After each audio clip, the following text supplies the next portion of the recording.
जम्मू कश्मीर हमारे देश के लिए एक ऐसा नासूर था जिसको पहले उसकी बीमारी दूर करनी आवश्यक थी कि वो देश के एक सामान्य राज्य की तरह हो और उसके तरह व्यवहार करे।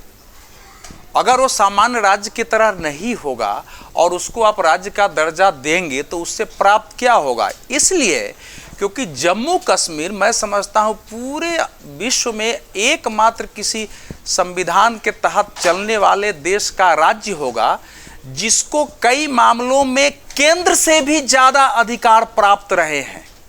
किसी राज्य को अपनी नागरिकता देने का अधिकार नहीं रहा है, उस राज्य को अपना नागरिक बनाने का अधिकार रहा है। तो ये आप जम्मू कश्मीर राज्य क्या रहा है पहले तो ये देखेंगे तब इस चुनाव में इसके राजनीतिक अंक गणित जो है, राजनीतिक इक्वेशन जो है वो तो हर चुनाव के परिणाम में मायने रखता है, लेकिन जम्मू कश्मीर इससे परे राज्य है। आप जम्मू कश्मीर में अगर एक लड़की वहां कश्मीर की किसी भारतीय से शादी कर लेती थी तो उसकी जम्मू कश्मीर की नागरिकता खत्म हो जाती थी, लेकिन अगर वो किसी पाकिस्तानी से शादी कर लेती थी तो उस पाकिस्तानी को जम्मू कश्मीर की नागरिकता मिल जाती थी। ये तो मतलब ये तो महाअधिकार था ना, जो हम लोग कहते हैं राज्य दे दो राज्य दे दो। इतना अधिकार किसके पास था कि उसके अपने कानून थे। आप समझिए उसके 153 ऐसे कानून थे जिसके तहत उसको अधिकार था कि केंद्र के किसी कानून को हम माने या न माने। बाकी विधानसभा 5 साल वहां 6 साल, बाकी राज्यों का भारत का एक झंडा वहां 2 झंडे। तो ये एक दूसरे किस्म का राज्य रहा है, उसको सामान्य तरह देखना मानवाधिकार की बड़ी बात होती थी। जम्मू कश्मीर में मानवाधिकार कानून एक्सेप्ट ही नहीं हुआ भारत में बनने के बाद। अल्पसंख्यक आयोग कानून वहां एक्सेप्ट ही नहीं हुआ था, सूचना अधिकार कानून वहां एक्सेप्ट ही नहीं था, यहां तक कि शिक्षा अधिकार कानून भी वहां स्वीकार नहीं था। तो आप कैसी बातें कर रहे हो। वहां जो हमारे क्या नाम जो ऑडिटर जनरल क्या बोलते उनका वो वहां जाके सीएजी काम नहीं कर सकती थी, तो उसको हम बाकी राज्यों की तरह देख के कहते हैं कि तुरंत दे दो।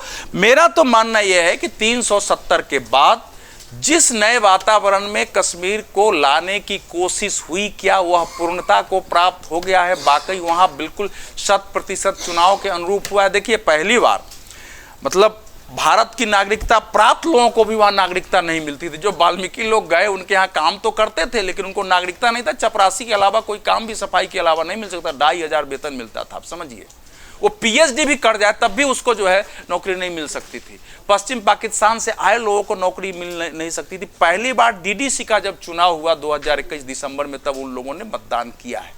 तो एक नए वातावरण में ये चुनाव है। वहाँ के केंद्र के 144 कानून लागू हुए हैं, वहाँ के कानून खत्म कर दिए गए हैं। जो केंद्र का अर्बन लॉ एक्ट था वो वहाँ लागू हुआ है, जिससे वहाँ निवेश वगैरह आ रहा है। पॉलिटिकल सोच कितनी बदली है ये केवल स्थानीय चुनाव में तो थोड़ा दिखा है, लोकसभा चुनाव में उस रूप में प्रतिबिंबित नहीं हुआ कि भारतीय जनता पार्टी ने वहां से चुनाव नहीं लड़ा और आसित से जीत गए। तो कश्मीर को अभी सामान्य धारा में लाने की आवश्यकता है। पहली बार जो है शेड्यूल ट्राइब्स के लिए 9 सीटें आरक्षित है। हालांकि राजौरी और पूंछ में अभी ये लड़ाई चल रही है कि हमारा डिलिमिटेशन सही नहीं हुआ है, हमारे यहाँ शेड्यूल ट्राइब्स की आबादी ज़्यादा है, सीटें कम दी गई है, हमारी सीटें बढ़ाई जाए। जब चुनाव आयोग गए थे तो वहाँ ये मांग हुई है। वहाँ एक बड़ा वर्ग है जो मानता है कि अभी चुनाव का वाकई समय नहीं आया था। तो बहुत सारी बातें वहाँ है, लेकिन सेंटर चुनाव करा रही है तो हम लोग अभी इसको देखेंगे कि इस चुनाव में कैसे शक्तियां उभरती हैं, क्या होता है वो देखेंगे। पॉलिटिकल शक्तियां बीजेपी ने कोशिश जरूर की कि ये 2 परिवार जो निहायत ही मतलब एक प्रकार से राजशाही से भी बड़ी ताकत लेके अपने अनुसार राज्य को चलाती रही हैं, उनके अलावा छोटी छोटी नए युवाओं के नए लोगों की राजनीतिक शक्तियां खड़ी हो, उसमें अभी तक बहुत सफलता नहीं मिली है। लेकिन फिर भी अब वहाँ पत्थरबाजी नहीं है, थोड़ा सा तिरंगे झंडे हमने सब जगह देखा है लहरा रहे हैं, तो एक वातावरण बदला हुआ तो है। उस बदलाव में लोग वोट निकल रहे हैं। 14% वोट तो हुआ था 2009 में, जो श्रीनगर का वोट था वो 7% था। इस बार हमने देखा 56% वोट हुई है। बीजेपी को सबसे ज़्यादा लोकसभा चुनाव में वोट है। अगर खाटी से लड़ती तो और भी एक्ट करती, तो अब वो देखना है। लेकिन मूल बात हमारा यही है कि जम्मू कश्मीर का इस बार का जो चुनाव है उसमें देखा जाएगा कि वहाँ के लोग बुद्धों के रूप में क्या रिएक्ट कर सकते हैं। अगर आप ये वीडियो YouTube पर देख रहे हैं तो हमारे चैनल को सब्सक्राइब करें और बेल आइकन को दबाना ना भूलें। अगर आप Facebook पर ये वीडियो देख रहे हैं तो हमारे पेज को लाइक करें।